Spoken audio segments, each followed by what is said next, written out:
Alright, in this video we're going to do a recap of what my experience was for BlizzCon, from the trip to the announcements to the actual convention. So I had wanted to make this video right off the bat when I came from BlizzCon, but you know, the holidays got in the way, my birthday, right now, Thanksgiving just passed a couple days ago, so I'm like, you know what, it's about time I sit down and record the video. So, right off the bat, I'm going to tell you, I just went there for one day. I should have, honestly, in hindsight, BlizzCon is kind of like at least a 2-day type of thing. Get there before, get your stuff, and then go to the show, because it can be a madhouse. So, do I recommend going to BlizzCon? Sure. At least once in your, Blizzard-loving life, going to go to BlizzCon. But, there's a little thing that I found out about the show, is that the real fun, maybe because they took out alcohol from the show, but the real fun is at the two hotels that are right beside it, either the Marriott or the Hilton. Because it seems that, from what I saw, is that the place where people are having the most fun was at the bars of these hotels. Because if you get there a day early, a lot of the devs are there already, the people from Blizzard. So you can go to these places and actually talk to them, take a picture, have a drink, and that's pretty fun. So you get there a day before, you go to the bar, you get your stuff, you go to the bar. Next day, you wake up super early to get in line, and then you go to the show and you get to see all the announcements and everything. And then as soon as the show ends, which I think they ended early this time, like around 6 o'clock or 7, go to the bar. One day you can go to the Marriott, and another day you can go to the Hilton. Some people even stay there the whole weekend, and they kept going day after day to the friggin' bar, and they just got hammered every single time they went. But I had my car in my I valeted the car at the Hilton. I was right there in front, and I actually saw a bunch of creators. One of them was Nagura, and I think it's called Afrojack. I don't know who he is. I think he plays on Liquid or Echo, one of those things.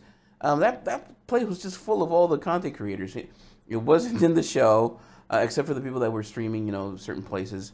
It wasn't at the, creator thing, the Portal Pass Lounge. Nobody was there. I actually wandered into there, and there was, like, nobody there. I was like, wow, paying all this money for this? Nah, it looks like overkill. The only cool thing about the Portal Pass, I guess, is that they do kind of, like, bring you, at times, the devs up there, or to get autographs or meet people, meet and greets. There's, like, a little corner. You probably saw it in the vlog video that I put up. So that's that. Now, the show itself, I'm going to tell you right off the bat, it was underwhelming because I wanted it to be more immersive, right? From what I saw in the older videos is that, it was very convention-y, these big areas, just seating, and very, one thing over here, one thing over there.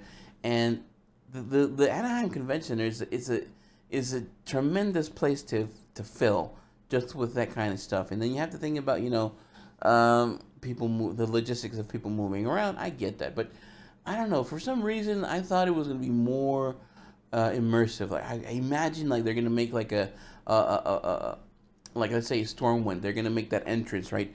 Put like the storefronts and put like the auction house. And I'm like, well, how cool would it be if they put the auction house and they put the store inside, Or they made an actual restaurant somehow. I don't know how they would make it, right? But you go into like a tavern or something, like in the freaking show. Especially, the biggest disappointment was the Darkmoon Fair. That place, man, it reminded me of the movie of Matrix, where Agent Smith's like, you know what I don't like, or I remember how this line goes. He's like, it's the smell. The thing is that it wasn't that people smelled; it was just like this heaviness. Like you can hear the breath or the vapor or this just thick humanity feeling, and it's just these lines, endless lines to get these pins. Which, yeah, they're nice, but I don't get the fanaticism behind them.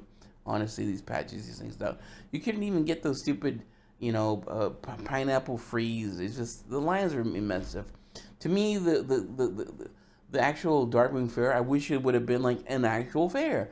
You could, buy some tickets, a book of tickets, and you go to the games, and you throw darts, or you whatever type of carnival game, and you win plushies, you win toys, or you actually win the pins or the patches. Make it more interactive. Here it was just, no, I didn't like it. You have to go buy the coins to then go to the thing and then wait in line to put them in and see what you got from the ball.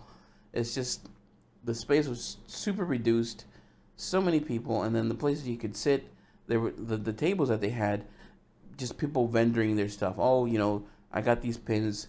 This is how much I want from her, or this is what I'm looking for. I'm like, no, they should have their special vendor tables at the edge, right? If you're gonna be doing that kind of stuff, get in contact with Blizzard or whatever. Have a vendor area where you can sell your pins and your stuff like that. But just regular people, let them sit and like when we go like to trading card shops.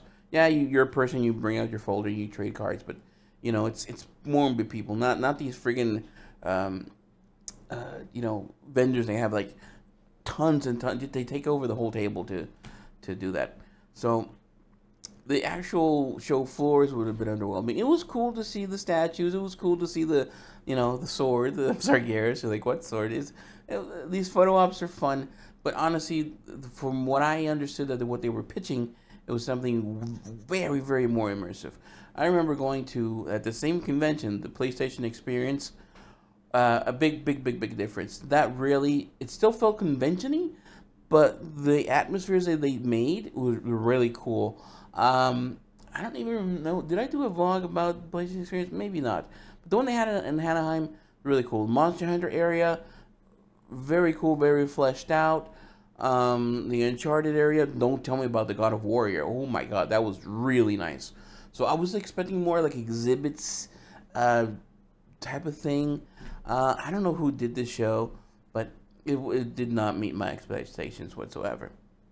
As far as the announcements, what can I say? It was outstanding. I'm gonna make a video after this one, speaking of where I think, as far as World of Warcraft is going, not only to survive, but to like maybe bring in more people, or it's a shame. But I'm not gonna spoil it. But there's another video coming up about these announcements. But so far, W's all around for the announcements, and there's some things that they probably didn't say. The cinematic was amazing. Honestly, I didn't care about anything else, not Diablo, not Overwatch, another thing. It was all about Warcraft for me. Rumble was okay. Battlegrounds was actually surprising. I actually did enjoy that experience.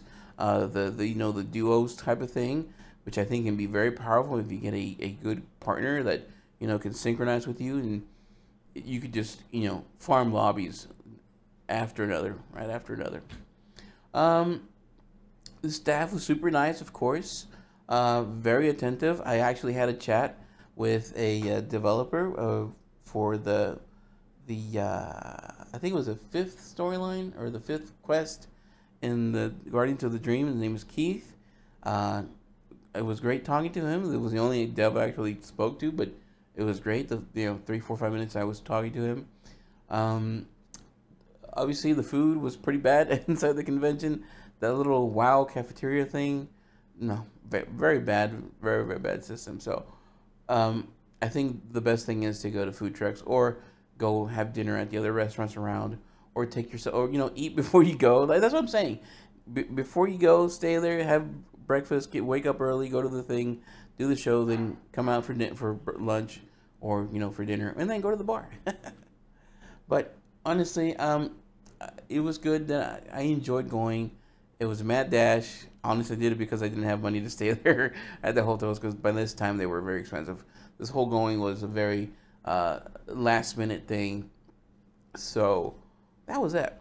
So to recap, if you plan on going, save some money, because this can be expensive. We had a guild member come from Canada. I think he spent around $2,000. Like I'm saying, if you want to do it, maybe do it once in your life.